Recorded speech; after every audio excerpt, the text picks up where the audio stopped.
NCERT syllabus 9th standard chapter 2 polynomials la exercise 2.5 la third question என்னன்னு பாத்தீங்கன்னா factorize using proper algebraic identity அப்படினு சொல்லிட்டு கொடுத்திருப்பாங்க. So அதுல question first one என்ன கொடுத்திருக்காங்கன்னு பாத்தீங்கன்னா 9x square plus 6xy plus y square. இதுல என்ன பெரிய ப்ராப்ளம் அப்படினு பாத்தீங்கன்னா நிறைய algebraic identity இருக்கும். அதுல இதுதான் இந்த டைப்ன்றது நமக்கு ஃபார்முலா அந்த clarity இருந்தா மட்டும் தான் விஷன் கிளியரா புரியும். சோ அது எப்படி நம்ம கண்டுபிடிக்கலாம் அப்படினு பாத்தீங்கன்னா x square term இருக்கு, y square term இருக்கு, ரெண்டும் கலந்தா மாதிரி இருக்குது. ரைட்டுங்களா? அப்ப இத நான் எப்படி எடுத்து எழுதலாம்னா எப்பவுமே x ஸ்கொயர் டேர்ம் இருக்குதுன்னா பக்கத்துல இருக்கக்கூடிய நம்பரை நம்ம ஸ்கொயர் நம்பரா பிரிக்க முடியுமா அப்படின்னு சொல்லிட்டு பார்க்கணும். ஃபார் எக்ஸாம்பிள் 9 எப்படி எடுத்து எழுதலாம்னு பார்த்தீங்கன்னா 3 ஸ்கொயர். அப்போ இதை நான் 3x the whole ஸ்கொயர்னு சொல்லிட்டு எடுத்து எழுதிக்கிறேன். நடுவில் இருக்கிறதுக்கு கொஞ்சம் கேப் விட்டுருங்க. ஸோ இது எந்த ஃபார்முலாவில் இருக்குதுன்றதை நான் அப்படியே ரஃபில் சைடில் போடுறேன். இது பார்த்தீங்கன்னா a square plus 2ab plus b square. அதாவது ரெண்டு டேர்ம் தனித்தனியாக ஸ்கொயரில் இருக்குது, அந்த ரெண்டு டேர்மும் மல்டிப்ளிகேஷனில் இருக்குது. ஸோ இதுக்கு நேரம் எடுத்து எழுதுறேன். ஸோ என்ன ஃபார்மேட்டில் இருக்குதுன்னு பார்த்தீங்கன்னா a square plus 2ab plus என்னன்னு பார்த்தீங்கன்னா b ஸ்கொயர். இந்த ஃபார்மேட்டில் இருக்குது. ரைட்டுங்களா? ஸோ இப்போ அதில் பார்த்தீங்கன்னா 9 நான் 3 ஸ்கொயர்னு பிரிக்கிறேன். எக்ஸ்ன்றத எக்ஸ் ஸ்கொயர் நான் மொத்தமாக சேர்த்து ஹோல் ஸ்கொயராக போடணும்னா 3x the ஹோல் ஸ்கொயர்னு சொல்லிட்டு எடுத்துக்கிறேன். இந்த இடத்துல பார்த்தீங்கன்னா a ஸ்கொயருக்கு இந்த ஃபார்மேட்டு வந்தாச்சு. அடுத்தது எப்படி இருக்குது 2ab. ஸோ நான் என்ன பண்ணுறேன் 2 போட்டுக்கிறேன், ஏக்கு ஒரு ப்ராக்கெட்டை போட்டுடுறேன், பிக்கும் ஒரு ப்ராக்கெட்டை போட்டுடுறேன். அடுத்தது என்ன இருக்குது ப்ளஸ். ஸோ ப்ளஸ்ஸை போட்டுக்கோங்க.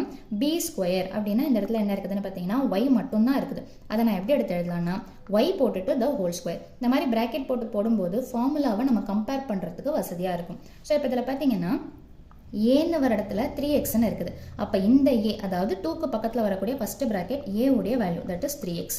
அடுத்தது பார்த்தீங்கன்னா லாஸ்ட்ல இருக்கிறது b ஸ்கொயர், அதாவது b உடைய வேல்யூன்றது பிராக்கெட்டுக்கு உள்ள இருக்கிறது.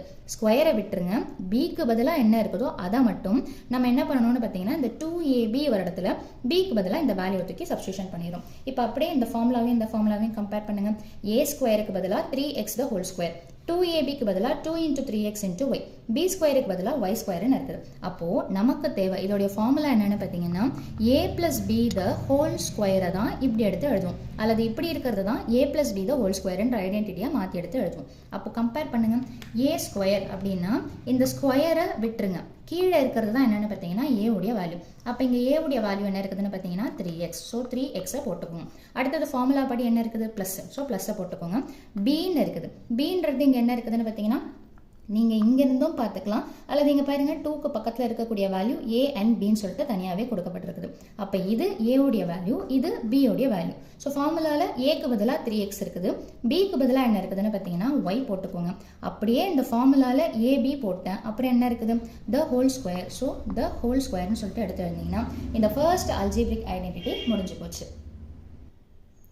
ஸோ இதில் செகண்ட் சப்டிவிஷன் பாருங்க, 4y square minus 4y plus 1ன்னு சொல்லிட்டு கொடுத்துருக்காங்க. ஸோ இதுக்கு உண்டான ப்ராப்பர் அல்ஜிப்ரிக் ஐடென்டிட்டி என்ன வருது? ஸோ 3 டேர்ம்ஸ் இருக்குதுங்களா, 2 ஸ்கொயர் டேர்ம்ஸ் இருக்குதா பாருங்க. ஸோ y ஸ்கொயர் டேர்ம் இருக்குது, இன்னொரு டேர்ம் பார்த்தீங்கன்னா இப்போ ப்ரீவியஸ் சம்மில் பார்த்தீங்கன்னா x ஸ்கொயர்னு இருக்குது, y ஸ்கொயர்னு இருக்குது. ஆனால் இந்த இடத்துல பார்த்தீங்கன்னா வெறும் y ஸ்கொயர் மட்டும்தான் இருக்குது. அப்போ இன்னொரு ஸ்கொயர் டேர்ம் இல்லைன்னு நீங்கள் நினச்சிங்கன்னா இந்த 1ஐ எப்படி எடுத்து எழுதலாம்னு பார்த்தீங்கன்னா 1 ஸ்கொயர்னு சொல்லிட்டு மாற்றிக்கலாம். ஓகேங்களா?